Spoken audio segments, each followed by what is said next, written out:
এটা কথা সঁচা যে এইটো অসম বুলি নহয়, ভাৰতবৰ্ষৰ প্ৰত্যেকজন মানুহে জানে হিমন্ত বিশ্ব শৰ্মাৰ কিমান প্ৰপাৰ্টি।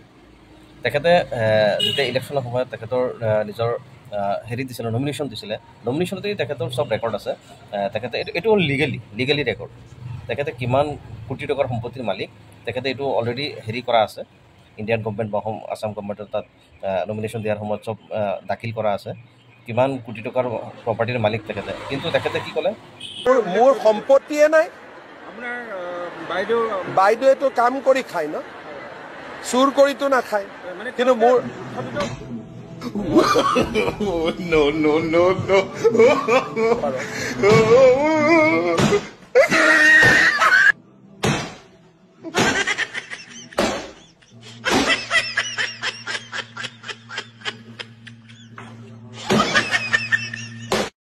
মানে এনেকুৱা লাগে যে অসমৰ মানুহ চব বুৰ্বক। খালি হিমন্ত বিশ্ব শৰ্মাই অসমত খুব চতুৰ, খুব চালাক মানুহ।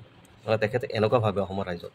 আচলতে তেখেতে যে ক'লে, কথাষাৰ যে ক'লে, মোৰ দৰমহাৰ বাহিৰে কোনো টকাই নাই, তেখেতে কিন্তু চব দাখিল কৰা আছে। ইলেকশ্যনৰ সময়ত, নমিনেশ্যনৰ সময়ত চব দাখিল কৰা আছে, কিমান টকাৰ প্ৰপাৰ্টিৰ মালিক তেখেত। তো যি কি নহওক, তো আপোনালোকে যদি হিমন্ত বিশ্ব শৰ্মাৰ লিগেল প্ৰপাৰ্টি যদি জানিব বিচাৰে, আপোনালোকে গুগলত চাৰ্চ কৰিলে পাই যাব কিমান কোটি টকাৰ সম্পত্তি হিমন্ত বিশ্ব শৰ্মাৰ লিগেলি আছে। খালি এইটো চাৰ্চ কৰিলে হ'ল যে আসাম का हिमंत बिश्व शर्मा का टोटल सम्पत्ति कितना है, তো আৰামত আপোনালোকে পাই যাব। গুগলত দেখাই আছে 17 কোটিৰ ওপৰত।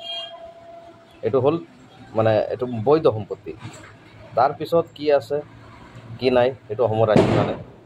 এইটো আৰু কাৰোবাক মানে ক'ব নালাগে যে কিমান আৰু এক্সট্ৰা কিমান কোটি টকাৰ মালিক তেখেত। এইটো হ'ল তেখেত নিজে 17 কোটি টকাৰ মালিক, 17 কোটি প্লাছ তেখেত নিজে। আৰু তেখেত মিছেছতো কাম কৰে। মিছেছতো কেইবা লাখ কৰোৰ টকাৰ মালিক, মিলিয়ন বিলিয়ন। সেইটো মিছেছে কাম কৰি খায়। সেইটো মিছেছৰ কথা বাদ দিওঁ, কাৰণ মিছেছেতো কাম কৰে। এতিয়া আপোনালোকৰ মিছেছ বা আমাৰ মিছেছে কাম নকৰে কাৰণে পইচা নহয়, তেখেতৰ মিছেছে কাম কৰি খায়, চিধা কথা। ইয়াত আৰু ক'বলগীয়া কি আছে? কিন্তু তেখেতৰ নিজৰ যেতিয়া নাই বুলি কৈছিলে, কিন্তু এইটো গুগলত দেখাই আছে 17 কোটিৰ ওপৰত তেখেতৰ নিজৰ প্ৰপাৰ্টি আছে। আৰু বাকী কি ক'ম আৰু অসমৰ ৰাইজক, আপোনালোকে নিজে চাৰ্চ কৰিলে পাই যাব কিমান কোটি টকাৰ মালিক তেখেত। কিন্তু তেখেত যে সঁচাকৈ ইণ্ডিয়াৰ ভিতৰত আটাইতকৈ মিছলীয়া এজন CM আৰু আটাইতকৈ ধনী এজন CM ইণ্ডিয়াৰ ভিতৰত, এইটো প্ৰমাণ হ'ল।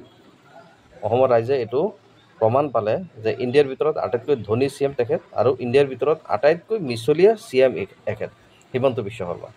এইখিনি প্ৰমাণ হ'ল, আৰু এই কথাষাৰে এইখিনি প্ৰমাণ কৰিলে।